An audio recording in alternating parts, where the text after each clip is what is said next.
Hello and welcome to everyone. आज हम आप लोग को एक स्टोरी सुनाते हैं। तो स्टोरी की शुरुआत कुछ इस तरह होती है। एक लड़का था, मैंने उसका विवाह कर दिया, परंतु वह कुछ कमाता नहीं था। माँ भी उसको रोटी परोसती तो वह कहती कि बेटा ठंडी रोटी खा लो। लड़के को समझ नहीं आया कि माँ ऐसा क्यों कहती है, फिर भी वह चुप रहा। एक दिन माँ किसी काम से बाहर गई। जाते समय अपनी बहू से कहा कि लड़का आए तो ठंडी रोटी परोस देना और रोटी परोस कर कह देना ठंडी रोटी खा लो। उसने अपने पति से वैसे ही कह दिया तो वह चिढ़ गया कि माँ तो कहती है, यह भी कहना सीख गई। वह ने स्त्री से बोला कि बता रोटी ठंडी कैसे हुई, रोटी भी गर्म है, दाल साग भी गर्म है, फिर तू ठंडी रोटी कैसे कहती है। वह बोली यह तो अपनी माँ से पूछिए, आपकी माँ ने मेरे को ऐसा कहने के लिए कहा था, इसलिए मैंने कह दिया। वह बोला कि मैं रोटी नहीं खाऊंगा। माँ तो कहती है तू भी सीख गई। घर आई तो उसने अपनी बहू से पूछा क्या लड़के ने भोजन कर लिया।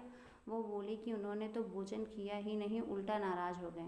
मैंने लड़के से पूछा तो वह बोला कि माँ तू तो रोज़ कहती थी कि ठंडी रोटी खा लो, मैं सह लेता था, अब यह भी कहना सीख गई। रोटी तो गरम और तू ही बता ठंडी रोटी कैसे है। मैंने पूछा कि ठंडी रोटी किसको कहते हैं। वह बोली कि सुबह की बनी हुई रोटी शाम को ठंडी हो जाती है, ऐसे ही एक दिन की बनी हुई रोटी दूसरे दिन ठंडी हो जाती। बासी रोटी ठंडी और ताज़ी रोटी गर्म होती है। मैंने कहा बेटा अब तू विचार करके देख, तेरे बाप की कमाई है, वह ठंडी बासी रोटी है। गर्म ताज़ी रोटी तो तब होगी जब तू खुद कमा कर लाएगा। लड़का समझ गया और माँ से बोला कि अब मैं खुद कमाऊँगा और गरम रोटी खाऊँगा। इस कहानी से हमें यह शिक्षा मिलती है कि विवाह होने के बाद ठंडी रोटी नहीं खानी चाहिए, अपनी कमाई की रोटी खानी चाहिए। जब भगवान राम वनवास गए थे तो रावण सीता को ले गया था। किसी भी रामायण में ये सुनने नहीं आता है कि राम जी ने भरत को समाचार दिया कि रावण मेरी स्त्री को ले गया, तुम मेरी सहायता करो। कारण कि राम जी इस बात को समझते थे कि विवाह किया है तो स्त्री की रक्षा करना, उसका पालन मेरा कर्तव्य है।